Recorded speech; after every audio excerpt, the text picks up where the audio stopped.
Nama saya Andreas Bambang Armanto. Saya Mbah Winardi. Sejak kapan Bapak menjadi dalang atau menekuni dunia pendalangan? Sebenarnya kalau menjadi dalang tidak ya, tetapi karena saya nggak merasa saya dalang. Tapi kalau mencintai wayang, sejak kecil saya cinta wayang. Sejak tahun 1975. Apa yang membuat Bapak suka dengan dunia pedalangan, Pak? Karena dari perilaku, segi politiknya itu selalu ada. Kita sebagai bangsa Indonesia, saya mulai belajar wayang itu di Keraton Yogyakarta. Namanya sekolahan keraton itu namanya Habirando. Tujuan kami supaya generasi seni Jawa itu sampai sekarang jangan sampai putus. Karena ada karakter wayang kulit yang menjadi idola saya itu lakon Babat Wonomarto. Kenapa Bapak suka dia, Pak? Dia itu perjuangan seorang muda namanya Raden Haryo Brotoseno, itu dijerumuskan dari politik keraton Hastino, namanya politik Ngastino itu namanya Patih Sengkuni, sama Resi Durno itu yang menjerumuskan supaya Babat Alas Merentani itu Brotoseno itu dimakan oleh bangsa Jin. Tapi gigihnya Raden Brotoseno yang gagah berani demi untuk menciptakan ketentraman nantinya, itu perjuangannya luar biasa. Tetapi karena perjuangan yang gigih itu juga didukung namanya kakaknya yang tertua itu Prabu Punto Dewo. Nah, itu setelah jadi raja di Amarto itu jadi kerajaan yang setelah dibabat. Itu kita mengikuti saja alur cerita dan politik di pewayangan itu ternyata terjadi di bumi negara kita tercinta, negara Republik Indonesia. Ternyata ada politik begitu juga. Jadi kalau seorang dalang paham ya nggak berani komentar, cuman ketawa. Wow, ini cerita Indonesia sekarang itu kayak pewayangan Babat Wonomarto. Kalau perjuangan cuman untuk meneruskan generasi penerus itu mudah, tapi kalau menciptakan ibaratnya rumah. Presiden kita itu bisa bikin rumah IKN.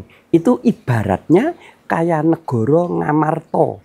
Babat Alas Merentani itu babat alas hutan yang belantara. Dulunya nggak berani orang datang ke situ.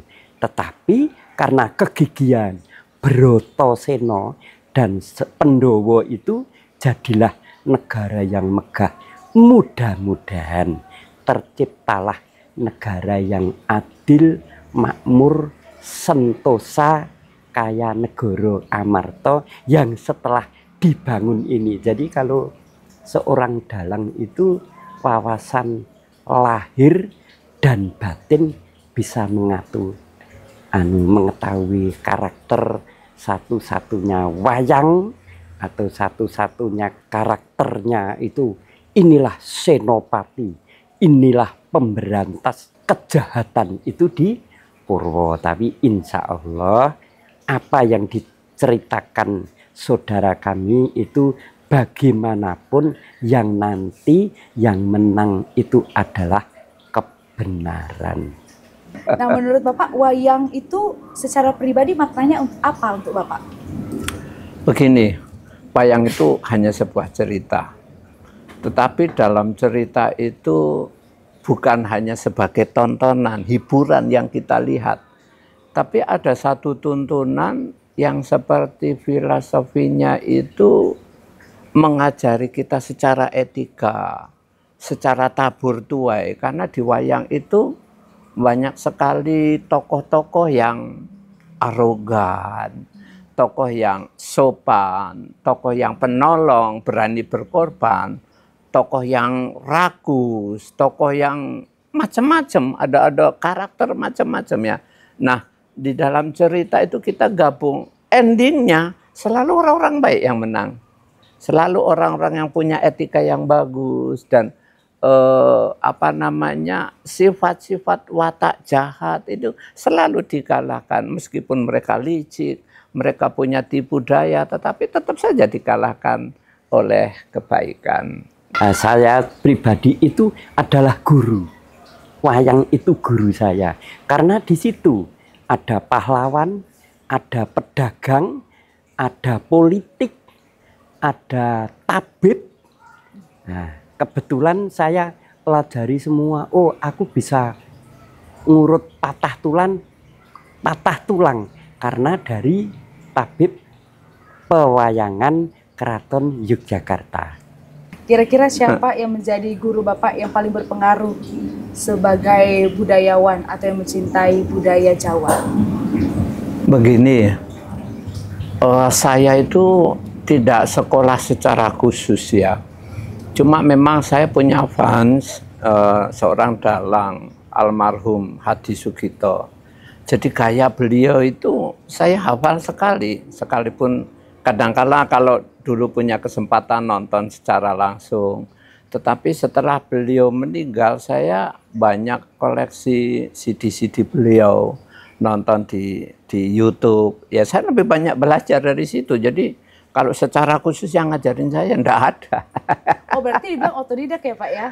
Iya seperti itu ya. Wah, Tapi nanya-nanya nanti ke temen kalau gayanya ini kurang begini ya, seperti nanya Mbah Nardi. Ada juga temen dulu penggending juga nanya. Kemudian di Solo, di Jogja saya punya banyak teman-teman seniman. Kalau saya pas ke Jogja, ke Solo yang nanya kalau ini cara begini, sabetan ini ya aja. Tetapi ya nanya gitu aja, hanya sambil ngopi ya kasih tahu gini nggak praktek gitu loh. Jadi lebih banyak nonton YouTube yang ditonton almarhum Hadi Sugito. Itu Bapak Cermowiharjo, abdi dalem Keraton Ngayogyakarta, tapi sekarang sudah almarhum. Dilanjutkan aku paling dekat itu Bapak Timbul Hadi Prayitno, dalang Yogyakarta yang sebaya dengan Bapak dalang Hadi Sugito.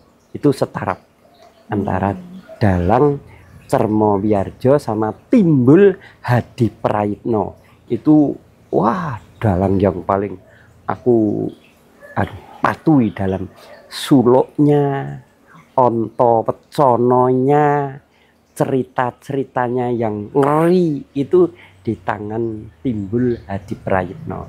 Nah, gitu. Kalau boleh tahu nih Pak, berapa banyak wayang yang udah Bapak koleksi? Karena katanya banyak nih ya Pak ya? Kalau koleksi enggak banyak ya, karena kalau selama ini saya dalang lebih banyak nyewa ya. Nyewa karena sekali lagi saya belum berprofesi ya. Lain kalau saya berprofesi mungkin saya harus punya sendiri. Adalah beberapa wayang ini, tapi saya punya wayang gunungan yang cukup tinggi ya, gunungan itu 7 meter. Itu kenang-kenangan dari sahabat saya, beliau seorang perwira menengah kolonel sekarang. Dia dari Matra Udara, Angkatan Udara.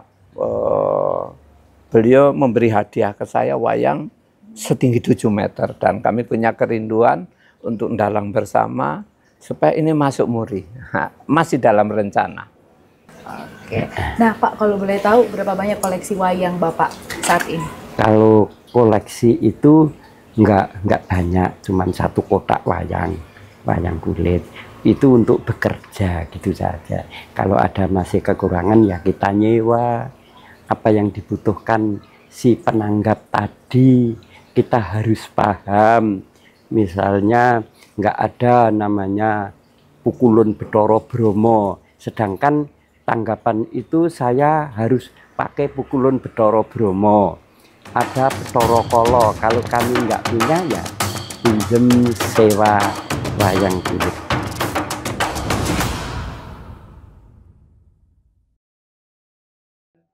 Assalamualaikum, Shalom, Om Swastiastu, Namo Buddhaya, salam budaya untuk kita semuanya. Pendengar dan pemirsa RRI Net, saat ini kita ada di program acara Obrolan Budaya dan bersama dengan saya Hana Panjaitan ya akan memandu acara ini.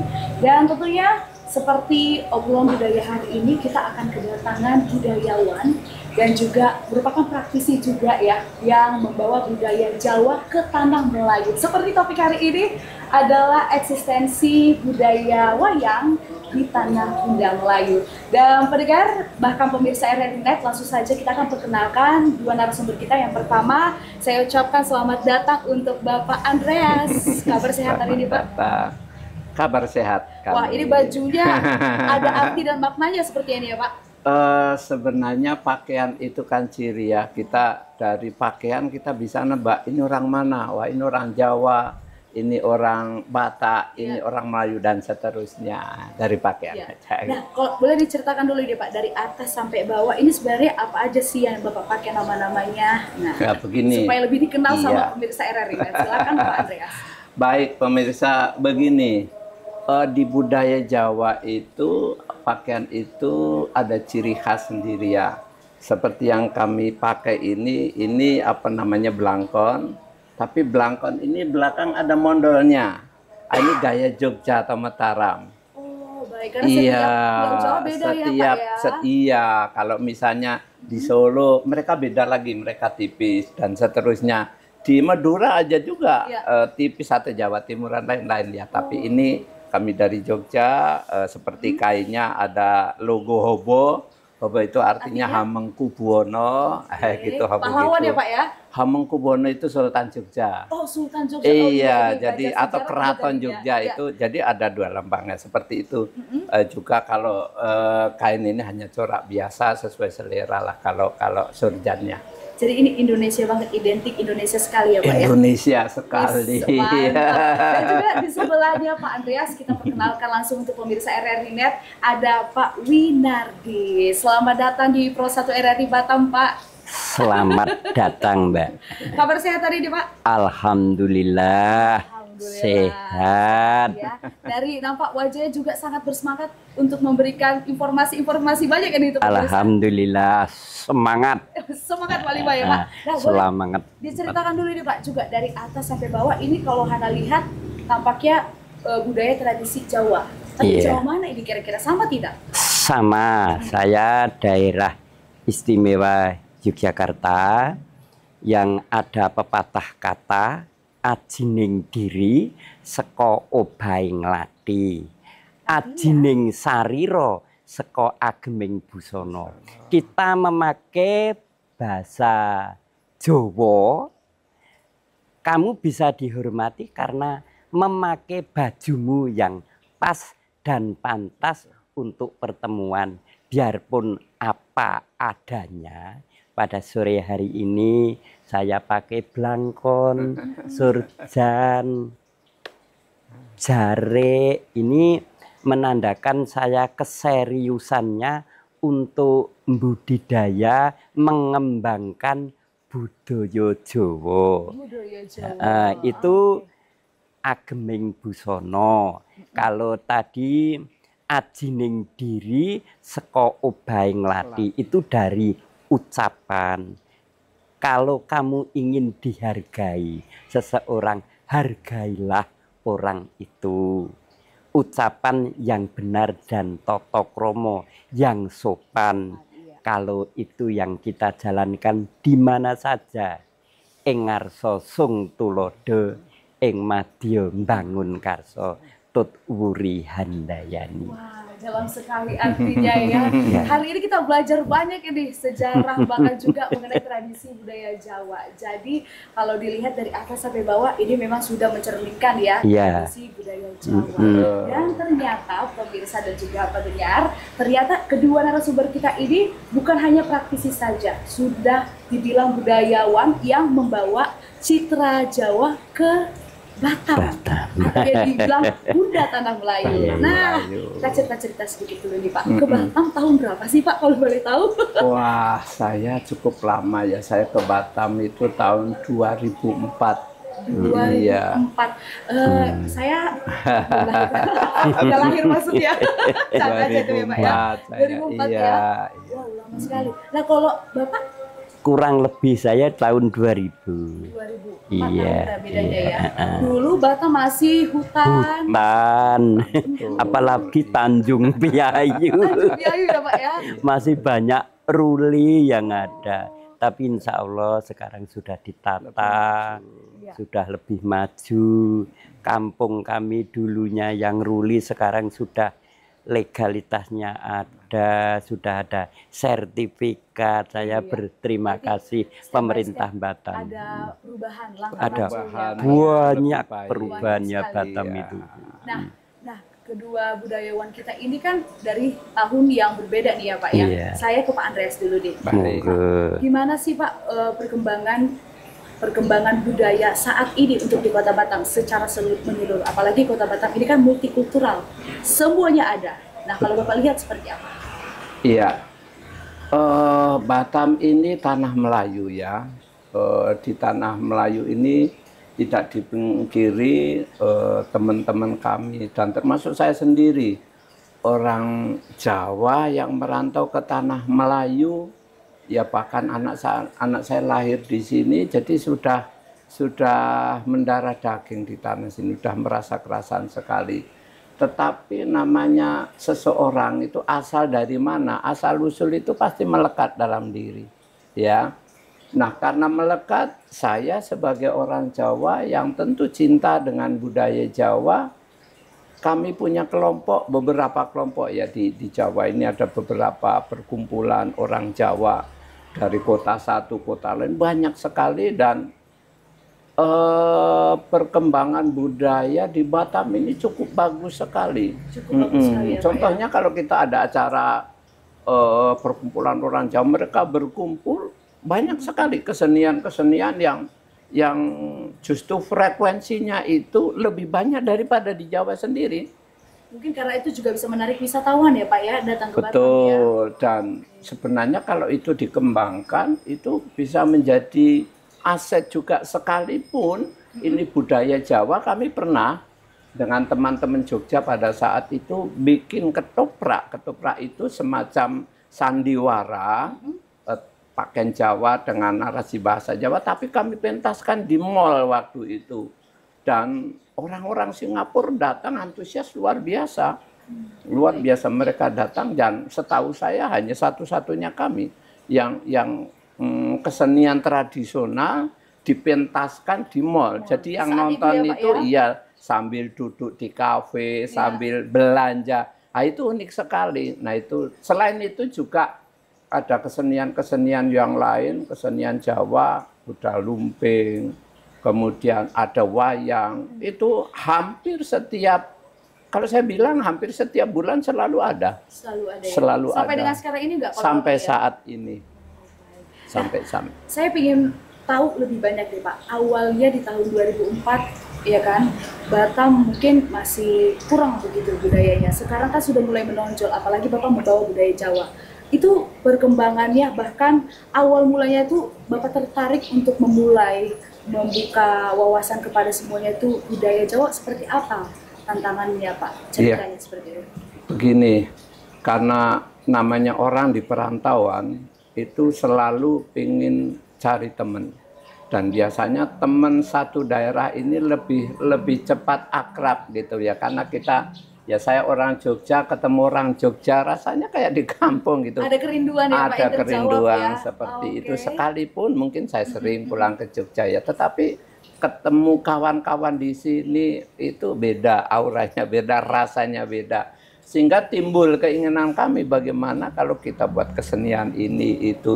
Dan teman-teman ya bikin, ada yang kuda lumping, ada yang kalau orang Jogja bilang jatilan, bahkan sampai ke wayang. Nah, wayang itu salah satu seni yang keberadaannya sudah diakui dunia UNESCO ya, menjadi warisan budaya. Saya bukan dalang sebagai profesi karena saya pengusaha, tetapi karena saya cinta kepada budaya tersebut, saya mengembangkan di sini. Nari saya juga sampai saat ini masih kadang-kala sering saya lakukan sendiri ya. Kemudian wayang beberapa kali ada pentasan, sekalipun saya ini karena bukan dalang profesi seperti Mbak Nati, yang mestinya idealnya dalang itu kan semalam suntuk jam 9 biasanya mulai sampai jam 5 pagi ya, kaki saya enggak kuat ya sama tadi. Tapi saya karena saya cinta, saya ikut melestarikan. Saya terjun sebagai pelaku gitu loh, Mbak. Baik. Jadi memang ya kalau misalnya perantau-perantau ini yang cinta dengan kampung halamannya, cari kawan ya yang sama satu daerah ya Pak ya, biar menambah relasi. Baik, kita ke Pak Winardi. Nah Pak, mungkin ada cerita yang sama tidak Pak? Awal mulanya untuk Batam ini membawa budaya Jawa itu awalnya seperti apa Pak? Awalnya tadi ada pepatah engarso sung tulodo. Saya sebagai orang tua mengasih contoh anak-anak muda dan generasi saya yang ada di Batam itu supaya tahu terap susilo. Nah, jadinya saya bina, saya bimbing, ayo kita ngumpul daripada nongkrong-nongkrong bersatu bikin seni namanya kuda lumping. Turonggo Putra Mataram namanya. Saya termasuk sesepuh pawang di seni kuda lumping di situ. Jadinya di Batam juga ya Pak? Di Batam. Di Batam ini saya menggalakkan seni budaya untuk mengumpulkan anak-anak muda itu jangan sampai do keluyuran kesana kemari. Yang jadi orang tua ya harus menjadi pengawas anak-anak muda. Anak-anak muda itu jangan sampai lupa tujuannya dari kampung. Kamu ke Batam itu mau apa? Nah, di situ setelah itu kita sebagai orang tua yang ngontrol. Semoga anak-anak di perantauan dari Jawa di Batam itu supaya merekat sama budayanya orang Jawa di sini. Maka kami tetap menghormati budaya Melayu. Kalau ada pertunjukan apapun, ada tamu-tamu besar, saya tetap make tari persembahan. Itu tari Melayu yang khas Melayu. Tapi itu saya pinjem untuk menghormati ciri khasnya kami orang Jawa, menghargai orang Melayu. Nah, itu saya bikin anak-anak muda generasi penerus itu bisa menari tari Melayu. Mudah-mudahan perilaku yang budi pekerti baik nanti bisa dicontoh untuk anak-anak dan cucu-cucu saya. Cuman itu aja. Keren sekali ya. Semoga nanti generasi muda ini bisa mengikuti langkah dari Pak Winardi ini ya, melestarikan budaya. Nah Pak, boleh tahu mungkin ya untuk para pendengar dan juga pemirsa, kalau misalnya kita di Tanah Melayu mau melakukan pementasan wayang, iya. Karena memang Bapak praktisi juga, iya. Udah lama juga ya Pak. Kemarin bulan kemarin itu tanggal 19, saya mengadakan pentas wayang kulit di Pelita 7 Ruatan. Tapi sudah saya rubah waktunya, sudah enggak semalam suntuk. Dari kami mulai adzan Isya sampai jam 12 saya berhentikan dikarenakan perjanjian sama yang nanggap gitu. Jadi wayang campur sari, wayang kulit saya kasih campur sari. Jadi untuk menghibur masyarakat di situ itu yang paham itu taunya lagu-lagu di acara limbuan dan goro-goro. Tapi pakem ruatannya kami mulai jam 4 sore. Jadi jam 4 sore sampai jam 12 Jadi ada malam. penyesuaian juga ya Pak. Iya, Daerah-daerah harus mana paham. mulai. Itu Oh, harus paham. Kalau nanti jam 12 ke bawah itu saya mikirnya gini, nanti kalau anak-anak itu do kerja nanti ngantuk gitu saja. Dia menyesuaikan. Nah, harus jadi lihat faktor-faktor iya. juga ya Pak ya. Baik, baik. Nah kalau dari gaya pementasannya di tanah Jawa dengan tanah Melayu, budaya Jawa ini sama atau berbeda nih Pak? sama, Sama saja. tapi ya kita sebagai orang pendatang harus menghormati suku sini gitu saja. Hampir Ya, seperti sama. di awal ada tari Melayu gitu ya Pak ya. Sama kita menghormati dan menghargai suku lain gitu. Jadi Kalau dari bahasa atau juga dari gayanya Pak, apakah tetap harus ada ciri khas pakem wayang kulit bahasa Jawa. tapi itu bisa diterima oleh masyarakat Pak? Bisa, alhamdulillah tahu paham karena dia ngomong begini dia ketawa biarpun dia nggak bisa mengucapkan tapi paham artinya kode. Yang nggak harus diucapkan ibaratnya Pak Andreas ngelirik istrinya itu apa maksudnya dia sudah paham. Oh kalau gini ini istriku suruh mendekat itu udah. Jadi paham. Udah paham ya Pak ya. Orang tua itu ya itu sudah paham kok. Oke. Nggak usah diucapkan. Nah kalau dari alur ceritanya itu tergantung juga ya Pak ya, tergantung konsep. Lakon namanya lakon Lakon, itu. ya. Lakon misalnya rabinya Petruk. Nah, itu Ponokawan, rabinya Bagong. Nah, rabinya Harjuno.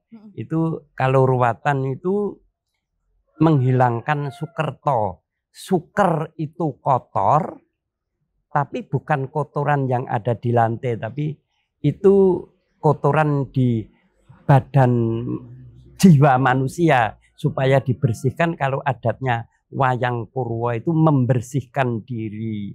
Kalau Islamnya ruqyah. Ya. Tapi kalau Jawanya orang Jawa zaman dulu itu namanya ruwatan.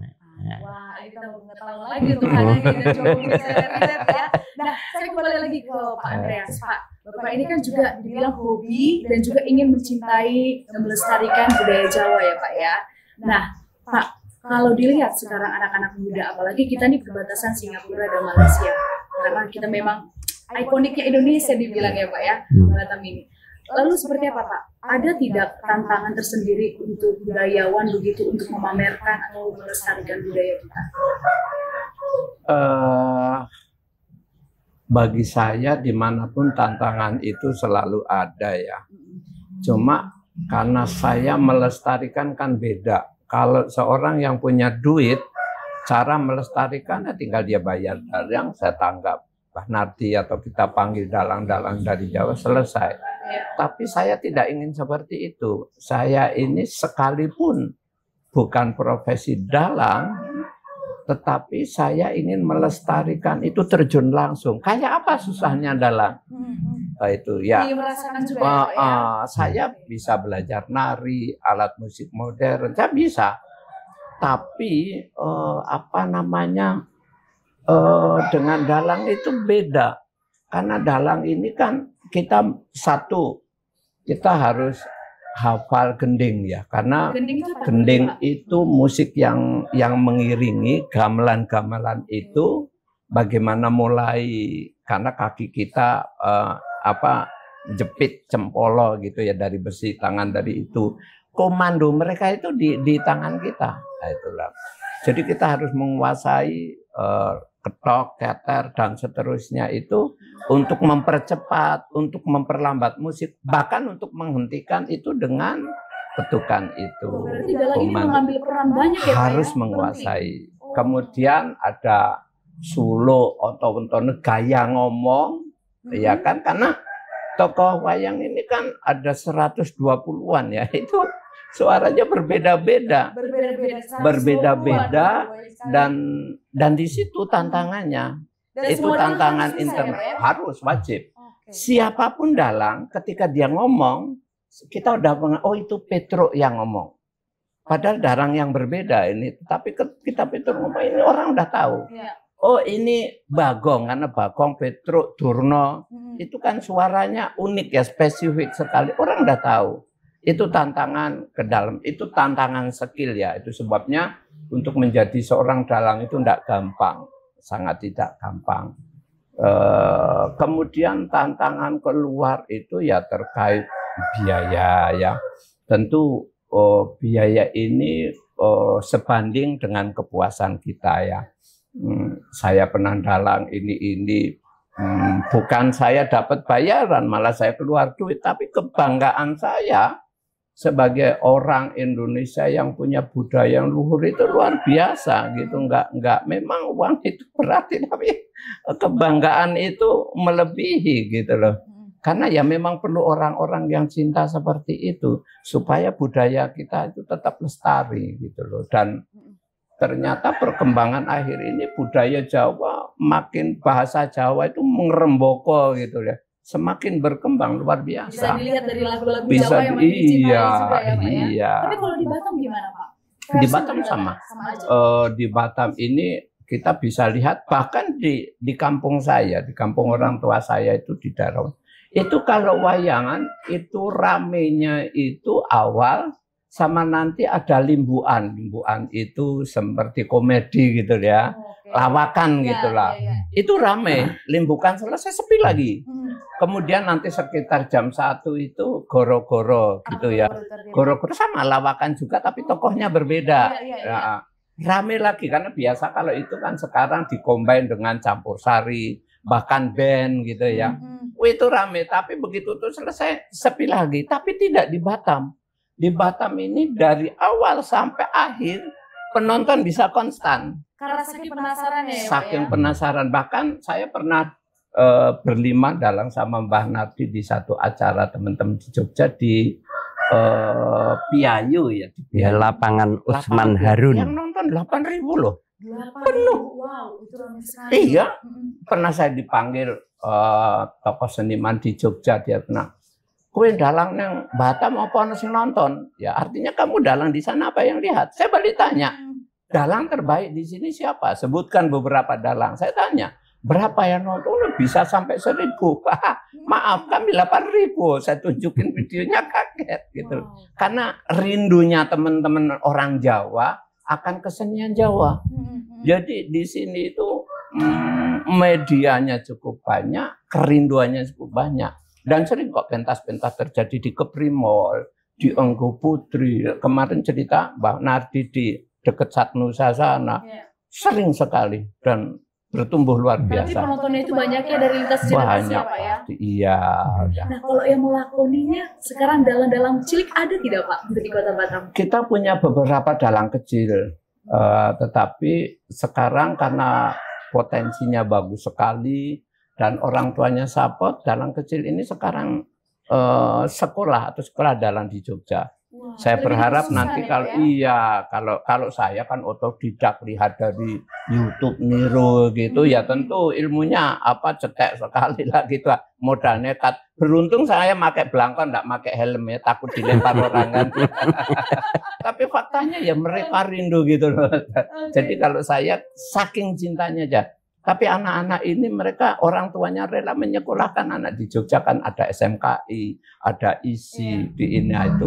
Saya berharap mereka kembali ke Batam nanti ya kesenian wayang ini semakin apa namanya semakin besar gitu dan itu menjadi potensi wisata yang cukup menjanjikan. Betul, Pak. Nah, ke Pak Winardi nih, setuju tidak Pak dengan kalimat tadi dari Pak Andreas bahwa sekarang ini banyak anak-anak muda yang juga peduli bahkan melestarikan budaya Jawa untuk di Kota Batam? Ya, alhamdulillah saya setuju sekali. Dan di dalam lingkungan kami di Pancur Tanjung Piayu itu kan kadang-kadang kalau di tengah malam itu masih banyak anak-anak muda yang ngumpul-ngumpul. Saya sudah bekerja sama dengan Kapolsek Saibeduk, nah, sama RT RB. Kebetulan di depan pos tempat tinggal saya itu dikasih peringatan, dilarang keras untuk mengumpul di jam malam. Alhamdulillah sekarang anak-anak muda itu caranya mengasih tahu secara pelan dan dikasih tahu, nak, coba lihatlah, bacalah, minta tolong. Iya Pak, kami mohon maaf, saya tak pergi. Jadi cara ngasih tahu anak-anak muda sekarang itu yang overdosis caranya bergaul. Alhamdulillah dari kita ketekunan itu bisa meredam amarahnya anak-anak. Alhamdulillah dengan tujuan pemikiran Bapak Andreas, saya setuju sekali, dan itu sebagai teman dan contoh bagi kami yang saya masih banyak kekurangan, tetap mencuri ilmunya dia. Berarti kalau dibilang anak-anak zaman sekarang dari lintas generasi ini Pak semakin mencintai budaya ya Iya, Pak, ya? Alhamdulillah gitu. Nah kalau tadi ada dalang cilik ini Pak, Iya. Bapak sendiri ada nggak asuhan-asuhan anak dalang-dalang? Kalau di sini belum ada yang dalang-dalang. Tapi kalau saya fokuskan ke sendra tarinya, sendra tari budaya kami namanya Turonggo Putra Mataram. Itu dari anak-anak masih sekitar 4 tahun 5 tahun itu sudah pandai menari tari kuda lumping, dan nanti anak-anak yang SMP itu sudah ada juga untuk buto-butonya. Nanti anak-anak PT yang sering begadang di lain tempat itu saya datangi, ayo kita ngumpul. Kamu orang Jogja? Iya Pak, sekarang pulang ini jam 11. Itu saya sering Bu datang ke Barelang sana, yaitu ngontrol orang mana. Kadang ada di plat motor itu lambang Jogja. Masa orang Jogja nggak paham gitu. Gitu. Jadi pengorbanan orang tua itu nggak mudah sama sekali. Menurut Bapak Pak, bagaimana nih kita mengajak anak-anak juga semakin ikut dan bahkan mencintai budaya Jawa begitu Pak? Ayo, insya Allah besok hari Minggu, besok itu kan mau saya pentaskan di Kapling Sambu, Nongsa sana. Nah itu dari anak-anak kecil sampai dewasa. Itu sendra tari Turonggo Putra Mataram. Jadi diikutsertakan anak-anak muda. Iya, dari anak-anak. Iya, dari anak-anak dewasa semuanya masuk. Berarti budaya itu harus dipupuk dari dini. Iya, ya, Pak, memang dari dini. Sebaiknya seperti itu. Karena apa Pak? Supaya ingat tanah lahir. Enggak atau juga. bagaimana Pak? Karena gini, kecintaan itu kalau itu instan, pasti dalam kondisi tertentu dia akan mudah melupakan. Tapi kalau dipupuk, kebetulan dulu ada penari cilik pertama kali di Batam, ini anak saya. Saya punya anak Egel yang tadi foto itu. Itu waktu itu masih TK, ya. Karena cintanya dia, saya nggak ngajarin loh. Saya nggak ngajarin, nggak ada. Tiba-tiba dia menari dan bisa ngikutin. Karena Pak sering melihat, sering hadir dalam pentas-pentas gitu ya. Sekalipun sekarang sudah SMK ya, dia punya lebih cenderung ke nyanyi, tetapi saya dukung, tapi ya cintanya tetap aja ada gitu loh. Berarti dari rumah juga bisa dipupuk ya Pak ya, iya, supaya budaya Jawa itu juga nggak luntur. Betul. Kalau bahasa gimana Pak? Perlu tidak Kalau juga? bahasa, memang bahasa ini kan harus dipraktekkan setiap hari ya. Setiap hari. Kebetulan istri saya ini kan bukan orang Jawa ya, orang Kalimantan. Punya bahasa sendiri ya, bahasa kayak sana ya, sehingga anak bingung mau ikut. Akhirnya ya kita ambil tengah bahasa Indonesia, sehingga bahasa Jawa ya lupa, nggak tahu. Nah, Kita balik lagi nih ke topik ini ya Pak ya. Kan tadi bicara tentang anak-anak muda nih. Kalau dilihat sekarang kita udah di era modernisasi ya. Sekarang digital, versi digital semua ya Pak. Nah, ini bisa menggerus budaya Jawa nggak Pak? Menurut Pak Andreas ini? Begini, saya itu dengan seni itu sangat suka ya. Budaya-budaya modern, saya ikut juga.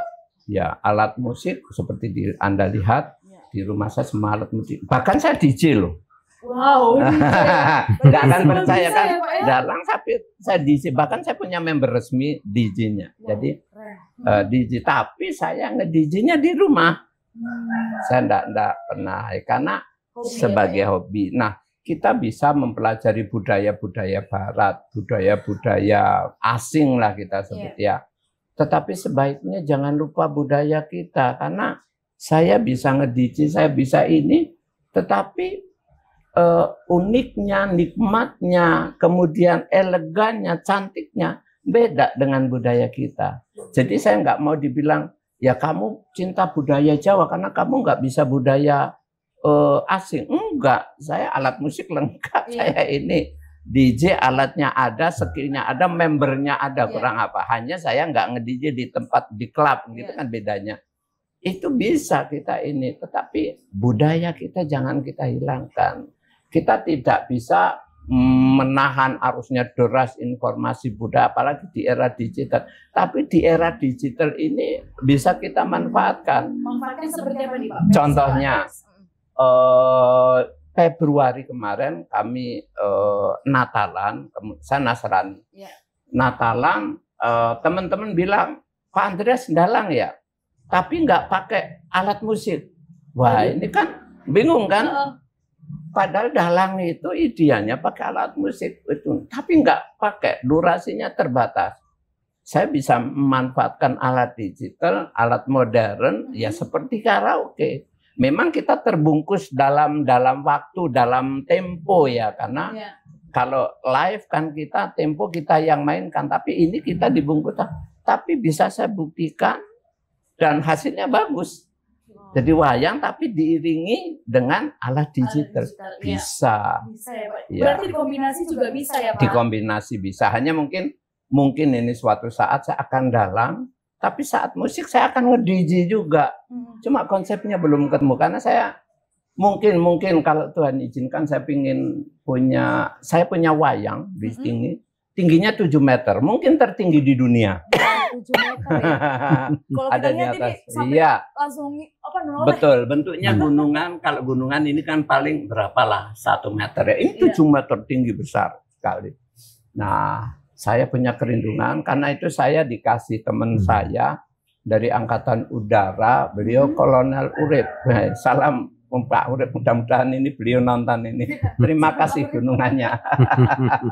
Dan kami rindu pentas bareng kita masukkan ke Muri sebagai wayang tertinggi di dunia. Ya mudah-mudahan, mohon doanya aja. Nah, bagaimana saya punya konsep itu masuk Muri dikombin dengan alat dari Barat. Nah, sambil nge-DJ. Saya punya pemikirannya, tapi untuk mengaplikasinya masih terbatas ya Pak ya. Perlu dana yang besar, ya mudah-mudahan. Mudah-mudahan nanti terwujud dan menjadi salah satu ya Pak ya. Syukur-syukur RRI jadi sponsornya, wah saya siap. Boleh itu Pak, boleh. Oke, berarti intinya adalah harus ada kolaborasi ya Pak. Betul. Ya, supaya tidak terus. Jadi kita nggak boleh alergi ya. Datang sejauh kita bisa nyaring bagusnya, kita saring, kita combine. Karena arus digital ini nggak bisa kita bendung gitu loh. Iya. Berarti kalau dibilang budaya Jawa akan punah, jawabannya tidak ya Pak? No. Kalau saya berkata justru semakin berkembang. Ya kita lihat perguruan tinggi seni, ya isi di Solo ada, di Jogja ada, itu nggak kekurangan mahasiswa setiap tahun. Ya. Oke, nah kita ke Pak Winardi. Nah Pak, kalau misalnya menurut Bapak, bisa tidak budaya Jawa ini tergerus oleh zaman Pak? Kalau zaman itu dibawa dari hitungan kalau dalang ya, Purwo Madya Wasono. Artinya? Dalam artinya Zaman Purwo iki zaman wiwitan. Zaman Madya itu zaman kerajaan. Turunnya di Jayabaya Mamenang Kediri. Zaman Wasono NKRI sudah bersatu bahasa satu, bahasa Indonesia. Jadi politik itu bukanlah sekarang saja. Dari zaman dulu itu sudah ada politik budaya agama. Jadi dalang itu bisa mengikuti. Kalau tergerus dari namanya alam sekarang itu tidak, karena bisa mengikuti wayang perkembangan zaman itu bisa diikuti. Contohnya kayak Bapak Andreas, wayang itu harus pakemnya gini, pakai gamelan yang banyak, bisa kok menyesuaikan. Pakai HP bisa wayangan. Tapi peralatannya tetap gunungan ada, wayang kelir ada, tapi termurah di dunia kemungkinan. Mungkin itu yang saya Iya, lakukan, termurah. iya, termurah di dunia dikarenakan itu. Ya. Bapak Andreas bisa, oh kalau gini itu bagaimana ya?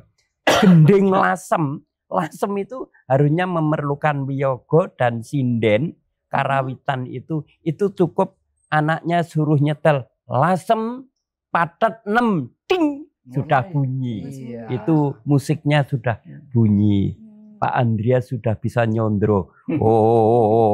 Ilaheng. Nah, itulah keistimewaan yang orang tidak alergi dengan budaya lain. Nah, itulah. Berarti hampir mirip tadi ya Pak ya. Iya. Harus ada kolaborasi juga Iya, ya. Jadi memang. jangan alergi dengan modernisasi ini. Malah kita selalu mendekat. Apa toh langkahnya anak-anak muda sekarang itu kita ikuti gitu. Saya sebagai orang tua paham, bisa memandang apa langkahnya anak saya dan apa bakatnya cucu saya nanti. Itu sudah orang tua sudah mengolah pikir, oh bagaimana majunya. Hobinya olahraga, hobinya musik, tapi jangan ditinggalkan ciri khas aslinya orang Jawa. Jadinya budaya Jawa ya aja ngasih ketinggalan, nanging tetap bisa introspeksi diri di situ. Jadi bisa memahami. Oh, iki budayane cah nom ki ngene-ngene. Halo bro, misalnya kata-kata ya, monggo. Kalau di Islamnya lakum dinukum waliyadi. Kalau ucapanmu begitu ya silahkan. Tapi pendirian orang tua ya kayak begini. Jadi bisa memahami. Oke. Nah Pak, dari beragam banyak pementasan yang sudah Bapak ikuti nih Pak Winardi, ada tidak kolaborasi bersama dengan pemerintah setempat? Kalau sama pemerintah itu ada juga. Dukungannya seperti apa nih Pak? Dukungannya, contohnya di zaman di Hotel Batu Aji itu dari utusan dari Yogyakarta, Dinas Kebudayaan di sini ya. Biaya semuanya dari sana. Oh, berarti disupport ya Pak? Ya, disupportnya ya? Begitu. Jadi kita tidak bisa ditinggalkan. Apa kemauan pemerintah itu bagaimana? Ibaratnya saya itu seorang anak, maunya orang tuaku itu bagaimana? Itu kita tetap saling menghormati, saling menghargai. Misalnya dinas budayawan dari Jogja ke sini, oh tujuannya gini untuk melihat betul kerawitannya bagaimana, yang tanggapannya anak budaya dari sini itu bagaimana. Kalau di Punggowo namanya ketuanya Romo Suryo Respationo, itu orang Jogja. Kental bisanya kita rukun, bisa ngayomi karena ada paguyuban namanya Punggowo. Paguyubane wong Jawa dari Jawa Timur, Jawa Tengah, Jawa Barat sampai bersatu Sumatera ya, kita bersatu. Nah, Pak Winardi, karena sudah di penghujung waktu juga ini ya, Pak Winardi dan juga Pak Andreas ini merupakan dalang juga ya Pak ya. Nah, dari pengalaman yang cukup banyak nih, ada challenge-nya untuk kedua narasumber kita ya. Pak, boleh tidak memilih satu lakon wayang yang menggambarkan situasi masyarakat saat ini? Nah, kalau boleh pakai bahasa Jawa, Pak, supaya mengerti ya masyarakat yang ada di Indonesia. Silakan. Menawi saged ngurungkepi namanya lakon, lakon purwa, lakon wayangan ingkang dados idealisnya itu lakon Murwakala. Lakon Murwakala gitu untuk pembersih, misalnya besok itu hari bulan Suro, bulan sakral untuk orang Jawa, untuk membersihkan diri dan membersihkan wesi aji. Wesi aji itu pusaka-pusaka yang kita hormati, yang harus membersihkan diri itu. Kalau kita orang Islam ya berpuasa sehari itu untuk menghormati itu. Lakonnya Murwakala. Pakai satu gaya boleh kali ya Pak, suara gitu. Adegan gitu ya, boleh Pak. Ibaratnya kalau yang agak pakai gurau itu namanya Patih Mandura. Nah, Patih Mandura itu namanya Patih Pragoto. Bunyinya begini. Kula nyuwun prisa, sinuwun menawi mekaten. Dawuhipun menapa? Kula badhe nglampahi. Wow, keren sekali. Itu profesional ya. Keren Pak. Lalu ya itu namanya Patih Pragoto yang agak kejam berwibawa. Hei, Patih Pragoto, kowe aja cengengesan ning ngarepe Prabu Baladewa. Kula nyuwun inggih sinuwun menawi kula menika badhe ngendika mboten saged menawi mboten guyu. Mila nyuwun pangapunten. Itulah. Wah, kalau lihat seperti ini bikin langsung menyaksikan aja wayangnya ya. Nanti kalau ada pagelarannya Pak, boleh lah ya. Alhamdulillah bisa boleh. Boleh. Saya ke Pak Andreas nih Pak. Dengan pertanyaan yang sama, kalau boleh memilih satu lakon wayang untuk menggambarkan situasi masyarakat saat ini, Bapak pilih yang mana? Oke. Kalau masyarakat ini saya itu lebih suka ke dalam satu adegan-adegan yang romantis. Wah, romantis ya. Ini para anak-anak milenial suka nih. Iya. Cuma saya hobi saya itu apa namanya? Kenapa romantis? Romantis kemudian gaya klasik Jogja itu yang kalau dalam percakapan itu indah sekali. Wah, contohnya gimana tuh Pak? Iya. Boleh dicontohkan sedikit tidak? Estu nasih lestantun lampahipun jinantur buto katiratur parabio. Ini sebenarnya pembukaan atau kita sebut jantur, kemudian masuk ke dalam satu perkataan di dalam satu istana. Ya. Yen ora salah ing pandulu kadang kutaruno ingkang miyak paseban munggel pangandikan ingsun meng para kawula. Gitu. Jadi artinya kurang lebih ini ada satu kedatangan tamu yang tiba-tiba datang karena ini dalam satu adegan keraton, tiba-tiba dia itu minta jalan untuk masuk. Itu ceritanya nanti menggambarkan bahwa ini akan seorang begawan akan melamar anaknya raja yang cantik. Tapi permintaannya itu dia dibuatkan taman yang indah. Itu dalam cerita membangun Taman Mairokoco. Gitu. Itu epik sekali ceritanya. Ya kalau diceritakan ya semalam suntuk memang. Baiklah, terima kasih untuk Pak Winardi dan juga Pak Andreas atas waktunya. Seru sekali ya, karena banyak pengetahuan budaya Jawa yang mungkin tidak diketahui. Contohnya seperti saya ya.